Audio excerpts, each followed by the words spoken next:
ठाकरेंना offer दिल्यानंतर आता राज्याच्या राजकारणात मोठी बातमी आली आहे। मुख्यमंत्री देवेंद्र फडणवीस आणि आदित्य ठाकरे तब्बल 3 तास एकाच हॉटेलमध्ये होते। वांद्रेमधील सोफिटेल हॉटेलमध्ये दोन्ही नेते शनिवारी संध्याकाळी 6 वाजल्यापासून उपस्थित होते। त्यामध्ये त्यांची बैठक झाल्याची माहिती मिळते। देवेंद्र फडणवीस आणि आदित्य ठाकरे हे त्यांच्या वेगवेगळ्या कार्यक्रमासाठी या हॉटेलमध्ये गेले होते असं सांगितलं जातंय। दरम्यान आमच्या प्रतिनिधींनी आदित्य ठाकरेंना या संदर्भात विचारलं, त्यावेळेस त्यांनी भेटीवर बोलणं टाळलं।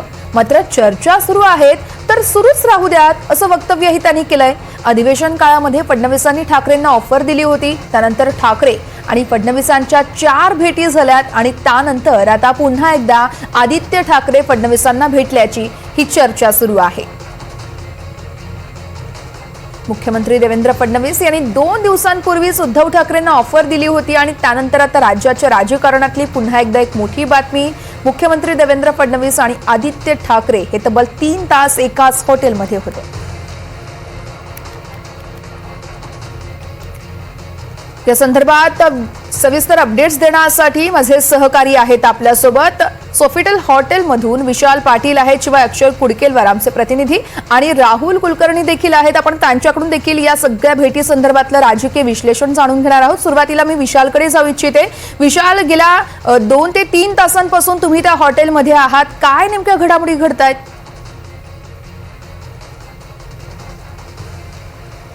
वर्षा, आदित्य ठाकरे आणि राज्याचे मुख्यमंत्री देवेंद्र फडणवीस हे सोफिटेल हॉटेलमध्ये होते।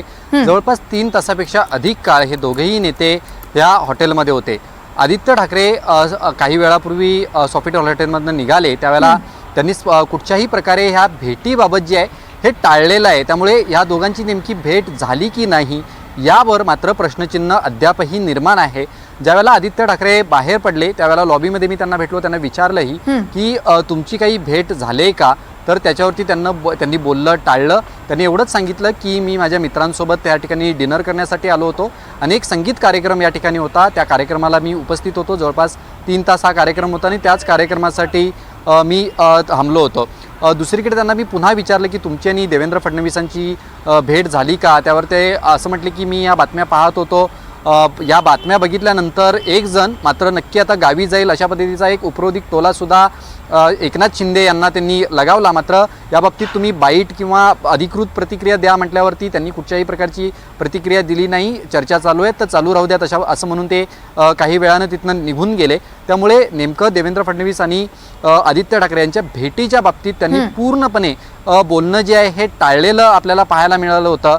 आपण जर या गेल्या 2-3 दिवसांचा जर आढावा घेतला तर विधान भवनामध्ये ज्या पद्धतीनं देवेंद्र फडणवीस आणि उद्धव ठाकरेंच्या भेटीगाठी होत होत्या, त्या फक्त भेटीगाठी नाही तर विधान परिषदेमध्ये ज्यावेळी अंबादास दानवे हे विरोधी पक्ष नेते होते आणि त्यांना निरोप समारंभाची भाषणं होती, त्यावेळेला देवेंद्र फडणवीसांनी थेट ऑफर ही उद्धव ठाकरेंना दिली होती आणि त्याच दिवशी आदित्य ठाकरेंना आपण प्रश्न विचारला होता की देवेंद्र फडणवीसांनी थेट ऑफर तुम्हाला दिलेली आहे, त्यामुळे त्यांच्या मनातलं ओठावरती आलंय का, त्यावर ते आदित्य ठाकरेंची अत्यंत बोलकी प्रतिक्रिया होती।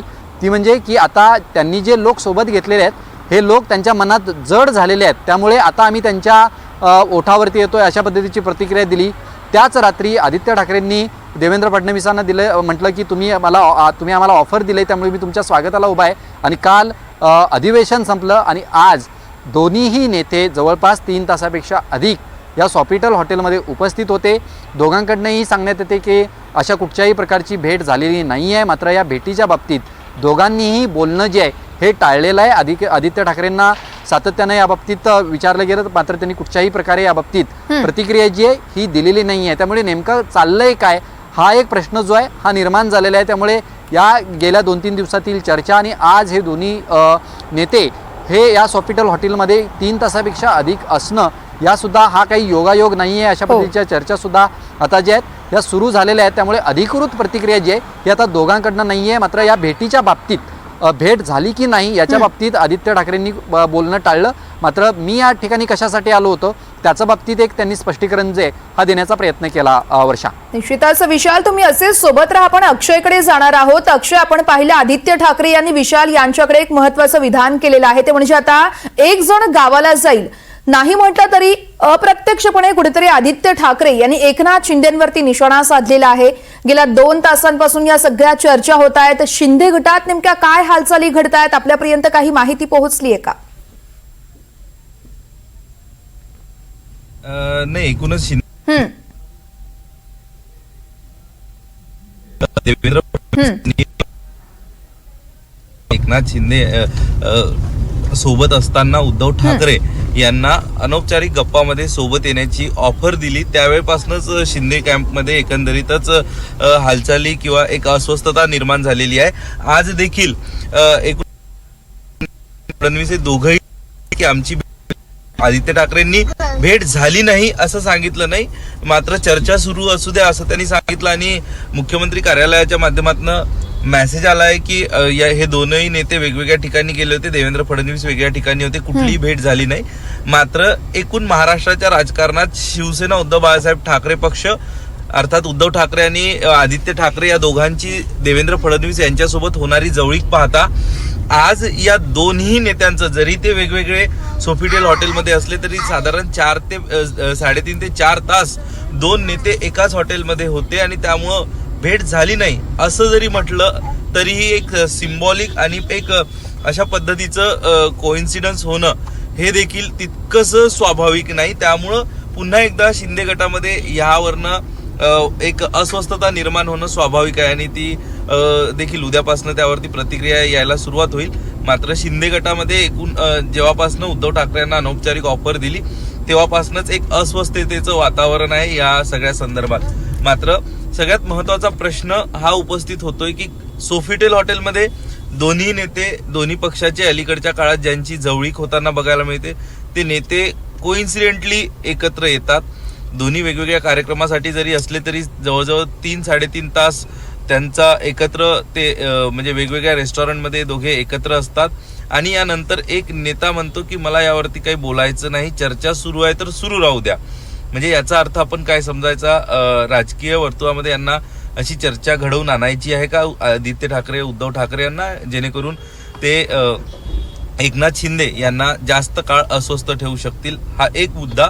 आणि दुसरं, आदित्य ठाकरेंनी विशालशी चर्चा करताना हे देखील स्पष्ट केलंय की मी तुमच्या बातम्या बघत होतो. जर अशी परिस्थिती असेल, जर सांगत असेल की मी तुमच्या बातम्या बघत होतो, तर आदित्य ठाकरेंच्या माध्यमातून ह्यावरती पडदा का टाकण्यात आला नाही, या सगळ्या चर्चांवरती पडदा का टाकण्यात आला नाही आणि या बातम्या बघितल्यानंतर आदित्य ठाकरेंनी देवेंद्र फडणवीसांना भेटण्याचा प्रयत्न केला असू शकतो असंही बोललं जात आहे. वर्ष निश्चितच अक्षय, तुम्ही असेच सोबत राहा. या सगळ्या घडामोडींवरती राजकीय विश्लेषण करण्यासाठी आपले सहकारी राहुल कुलकर्णी आहेत आपल्यासोबत. राहुल, खरं तर आपण पाहतो एकीकडे राज ठाकरे उद्धव ठाकरे एकत्र येण्याच्या चर्चा, त्यानंतर आता फडणवीस आणि आदित्य ठाकरे यांची भेट, शिवाय गेल्या काही दिवसांमध्ये देवेंद्र फडणवीस यांनी स्वतःहून उपरोधिक पद्धतीने का असना पण ठाकरेंना एकत्र येण्याची ऑफर देणं, या सगळ्या घडामोडी पाहता शिंदेची धाकधूक कुठेतरी वाढती असं म्हणावं का आपण?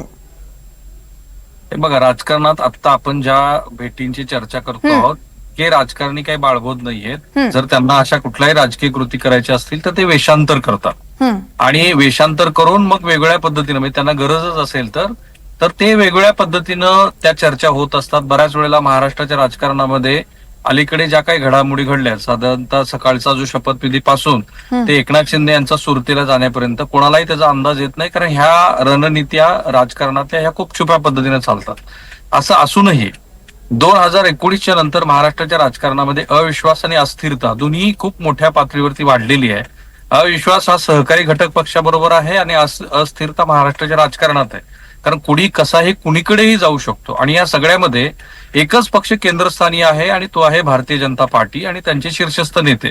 आणि म्हणून त्या शीर्षस्थ नेत्याच्या अवतीभोवती कुणीही दिसला की त्याबद्दलची अशी चर्चा होणं, वावड्या उठणं हे साहजिक आहे.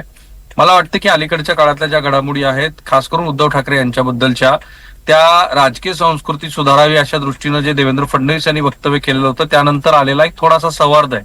कारण साधारणपणे विधान परिषदेचा नेता जेव्हा निवृत्त होतो त्यावेळेला त्याच्या गौरवपर काही गोष्टी बोलाव्या लागतात, बोलल्या जातात, जे त्याच्या कर्तृत्वाचा गौरव असतो. त्यावेळेला केलेली भाषा आहे आणि त्याच्या आधी काही असे संदर्भ होते की ज्यातून देवेंद्र फडणवीस यांचं असं मत होतं की आता महाराष्ट्राची बिघडलेली राजकीय संस्कृती सुधारण्याच्या दृष्टीनं मी 2 पाऊल पुढे येतो, आणि त्यातनं झालेली ती गोष्ट आहे. आता एकनाथ शिंदे यांच्या गटामध्ये ह्या निमित्ताने अस्थिरता निर्माण होईल का, तर निश्चित होईल. त्याचं कारण आहे की एकनाथ शिंदे यांच्या पक्षातल्या सगळ्याच मंडळीबद्दल, खास करून जे मंत्री आहेत त्यांच्याबद्दलचे अनेक वाद प्रवाद हे सातत्यानं महाराष्ट्रामध्ये चर्चेत आहेत जेव्हा हे सरकार सत्तेवर आलं तेव्हापासून.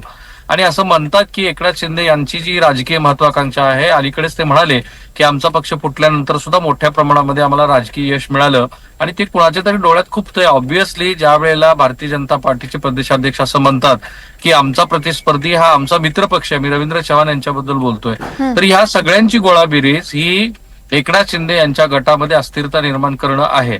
आणि आदित्य ठाकरे कशाला म्हणतील की माझी देवेंद्र फडणवीस यांच्यावर भेट झाली नाही, अशा पद्धतीची संदिग्धता कायम ठेवणं हे विरोधी पक्षाचं कामच असतं. विरोधी पक्ष हा प्रयत्न करेल की सत्ताधारी घटक पक्षामध्ये एनकेन प्रकारे अविश्वासाचं वातावरण तयार होत असेल तर होऊ द्या, पण नंतर मात्र मुख्यमंत्री कार्यालयाकडनं जो खुलासा आलाय तो महत्वाचा आहे.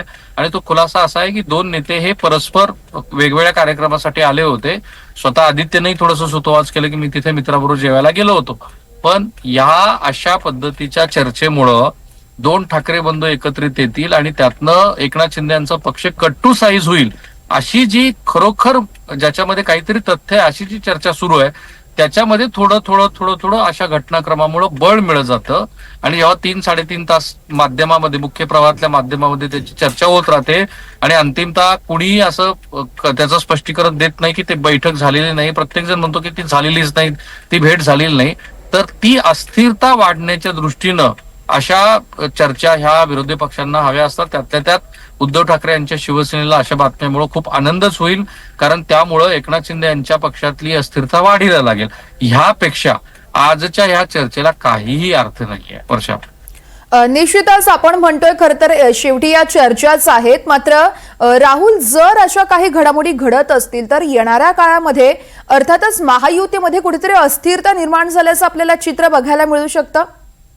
हे बघा, विरोधी पक्षापेक्षाही महायुतीतली स्पर्धा का महत्वाची आहे, तर एकनाथ शिंदे यांचा पक्ष जी काही मतं खातो तिथेच भारतीय जनता पार्टीचा वोट शेअर आहे, म्हणजे हिंदुत्ववादी पक्ष.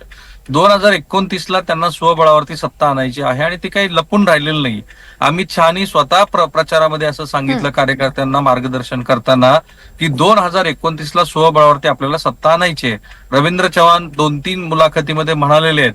देवेंद्र फडणवीस यांनी पण सांगितले की आपल्याला आपला पक्ष नंबर 1 करायचा आहे. आणि ते सांगत असताना ते आपल्या कार्यकर्त्यांना असं म्हणाले की विरोधी पक्षातले लोक जर आपल्या पक्षामध्ये येत असतील तर त्याचं तुम्ही स्वागत करा, भलेही तुम्हाला राजकीय दृष्ट्या ते अडचणीचं आहे, कारण आपला पक्ष नंबर 1 करायचा आहे.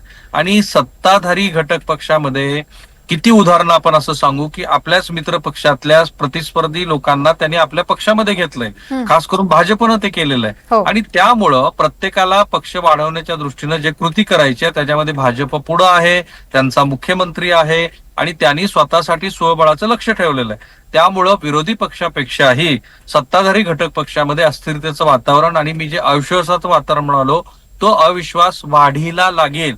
आणि ही काही याच्यात तथ्य असू शकतं की एकनाथ शिंदे हे अमित शहा यांच्या भेटीला गेले होते आणि त्यांनी श्री देवेंद्र फडणवीस यांची तक्रार केली. त्याचं कारण पुन्हा तेच आहे, भरत गोगावले, तानाजी सावंत, संजय शिरसाट, संदीपान भुमरे. आणि हा पण योगायोग नाहीये वर्षा की अधिवेशनाच्या शेवटच्या 2 दिवसामध्ये रामदास कदम यांच्या चिरंजीवाच्या निमित्ताने त्यांचं कुठेतरी पब आहे अशी चर्चा घडली. हा कसं असू शकतं की एकनाथ शिंदे यांच्याच सगळ्या मंत्र्यांच्या संदर्भात एक चर्चा विधिमंडळात आणि विधिमंडळाच्या बाहेर होते, त्यामुळे कुणीतरी कोणाला रसद पुरवतोय असं जर एकनाथ शिंदे यांना वाटत असेल तर त्यात तथ्य आहे. आणि ते तथ्य असण्याचं कारण मी आता जे म्हटलं की प्रतिस्पर्ध्यापेक्षाही मित्र पक्षामधली स्पर्धा सध्या महाराष्ट्रात वाढीला लागली, कारण 230 हा 288 पैकीचा आकडा ह्या मित्रपक्षाकडे आहे. निश्चितच राहुल, तुम्ही असेच सोबत राहा. पण पुन्हा एकदा सोफिटेल हॉटेलमध्ये जाऊया. त्या ठिकाणी आपले प्रतिनिधी विशाल पाटील आहेत आपल्यासोबत. विशाल, तुम्ही काही दृश्य पाठवलेली आहेत आपल्या टीमपर्यंत पोहोचलीत, त्यामध्ये आदित्य ठाकरे हॉटेलमधून बाहेर पडताना दिसत आहेत, मात्र देवेंद्र फडणवीस काही दिसत नाहीये. देवेंद्र फडणवीस त्या हॉटेलमधून निघून गेलेले आहेत का, किंवा मग ते आतमध्येच आहेत का, या संदर्भात काही माहिती कळू शकली आहे का?